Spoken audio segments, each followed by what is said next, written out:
का राजा था सूर्यभान। सूर्य का भी मतलब सूर्य, भानु का भी मतलब सूर्य। क्षत्रिय लोग थोड़ा ढीला रहता है कपार, मस्तिष्क, जानता है कि नहीं? इसलिए सूर्य भी भानु भी लिख रहा है, एक ही बात शब्द को बार बार प्रयोग करता है। सूर्यभान राजा था, उसका लड़के का नाम था उदयभान। सूर्य का भी उदय हो गया, उदयभान। वह लड़का उसे कहने में नहीं रहता था, उदंड था। जो व्यक्ति जितना बड़ा होता है वह उतना नम्र भी होना चाहिए।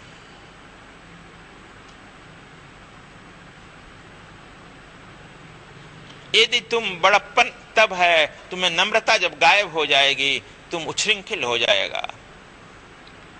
सूर्यभान चिंतित रहते थे कि यह मेरा लड़का है, इस राज्य का भावी राजा है, इतना उद्दंड, किसी को कुछ बोल देना, समय का ख्याल नहीं, कभी सोए रहना, कभी उठता नहीं। बड़ा चिंतित थे, लेकिन कहे तो कहे किससे कहे? तुम तो अपनी बात जाकर जहां तहां कह भी देते हो। जो जितना बड़ा आदमी रहता है अपनी बात किससे कहेगा? वह तो सबकी बात सुनता है, वह किससे कहे? एक दिन मंदिर में गए देवी के दर्शन करने के लिए।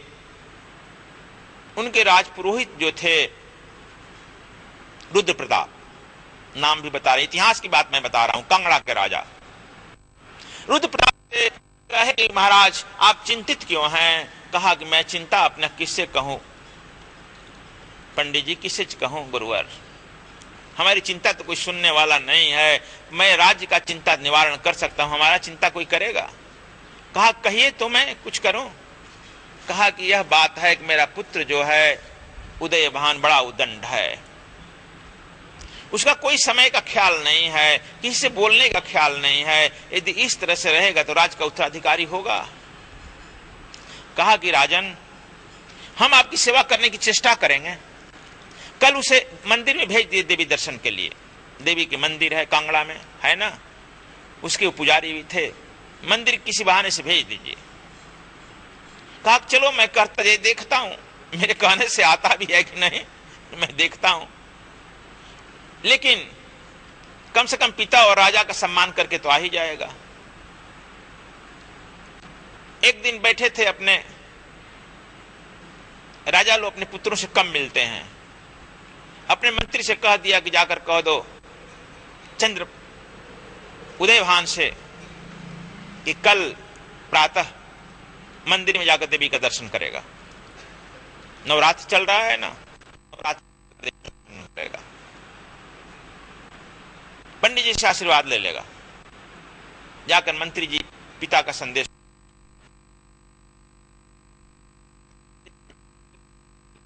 आपको भेजे हैं तो हाँ ठीक है, कह दिए निश्चिंत रहे मैं चला जाऊंगा। और वह उदयभान सुबह चला गया मंदिर, दर्शन किया, पंडित जी प्रसाद दिए रुद्र प्रताप।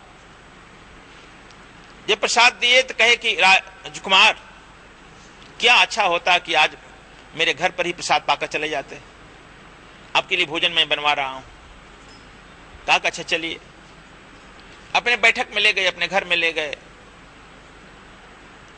और कहे तब तक से प्रसाद बन रहा है, हम लोग शतरंज खेलें। जानते थे पंडित जी कि इसकी कमी है शतरंज खेलना, शतरंज में मस्त रहता है। जो जिसकी कमी है उसी नब्ज को पकड़ो ना, उसी नब्ज से ना उसको ठीक करेगा। तो उसी नब्ज पर अटैक कर देगा तो क्या करेगा? वो विद्रोह कर देगा ना, मुर्दा है ना। इसीलिए गुरु लोग जो हैं थोड़ा मनस्वेता भी होते हैं। उसको कहे शतरंज खिलाए, खिलाने लगे। शतरंज खेलते खेलते जब एक आध घंटा हुआ, कहा कि प्रसाद बन रहा है। पुरोहित जी उस शतरंज के गोटी को कहे कि गलती हो गई, फिर से खेलेंगे, गलती हो गई, 3-4 बार कहे गलती हो गई। उदय प्रताप कहा पंडित जी यह बात ठीक नहीं है, असहनीय है। बार बार आप गलती करते हो, बार बार कहते हो गलती हो गई, असहनीय है, कब तक मैं सहन करूं? कहा कि वाह युवराज, ठीक कह रहा है, यह शतरंज तो खेल है, यह तुम्हारे लिए असहनीय है। तो जीवन में प्रतिदिन जो गलतियां करता है वह तुम्हारे पिता के लिए कितना असहनीय होगा, यह कभी सोचा है? राजकुमार था, लेकिन यह बात लग गई। बुद्धू को नहीं लगेगा, लाख को चला तुम्हें मेरा गलती देखने वाला हुआ है, भीख मांगने वाला पंडित। लेकिन जो राजकुमार था, बात लग गई, पकड़ लिया, कह रहा ठीक कह रहे हैं, मैं अपनी गलती स्वीकार किया, आज के बाद आपको मौका नहीं मिलेगा। पंडित जी, आपके बाद आपको मौका नहीं मिलेगा, संभवतः आज के बाद मैं शतरंज भी छोड़ दिया। कहा वाह युवराज, मैं यह समझ गया मां अंबिका का कृपा आप पर हो गया और आप इस कंगड़ा के उत्तराधिकारी हो गए। कहा कि आपकी अनुकंपा। प्रसाद पाया, पंडित जी के हैं, पाया और निकला, मुस्कुराते हुए वहां से निकला, राजमहल गया, मंत्री से खबर किया कि मैं पिताजी से मिलना चाहता हूं। बिना आदेश के मिलता भी नहीं है, मिला। पिता उसके चेहरे की तरफ देख रहे हैं कि इसका चेहरा में परिवर्तन हो गया है, आंखों में परिवर्तन है। झुककर प्रणाम किया, कहा कि पिताजी अब आपको ऐसे ऐसा मौका नहीं मिलेगा।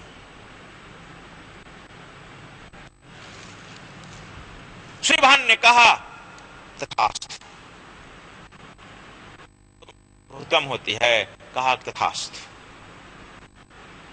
लो बदला कि वह कंगड़ा का आदर्श राजा साबित हुआ। देखो, तुम बदलना चाहेगा तो एक बात पर बदल लेगा अपने को, नहीं बदलना चाहेगा तो 1000 गुरु कान फूकते रहें, तुम नहीं बदल पाएगा। मुर्दा में कितना हो कान फूक दो, मुर्दा का जिंदा हो जाएगा, होगा। तब यह मुर्दों की नगरी है, मुर्दों की नगरी में सजीवता कैसे उम्मीद करेगा? यदि तुम्हें थोड़ी भी संभावना है तो कान फूकते ही तो सजीव होकर बैठ जाएगा। इसलिए कहा गया है, गुरु से लगन कठिन मेरे भाई, लगन लगे बिन काज न सरिये, जीव प्रलय हो जाई। तो लगन तो कठिन है, लेकिन मैं इस लगन में कह रहा हूं कि जो यह मौनता की कला है, स्वर विद्या मौनता की कला है और इशारों की कला है, इस मौनता के माध्यम जब तुम श्वास ले रहे हो, बाहर आ रहा है तो कुछ देर के लिए और उत्पन्न होता है। कोई एक और टेक्निक इसमें और जोड़ देता हूं कि जब स्वर आ रहा है, थोड़ा देर के लिए हठजो कर दो, थोड़े देर के लिए रोक दो। ये कोई जानेगा तो नहीं ना। नाक का हाथ मत दबाओ, कान न रूधो, आंख न मूदो, काया कष्ट न धारो। मैं यह मुदने के लिए नहीं कहते हैं, थोड़ा देर श्वास को रोक दो बाहर ही।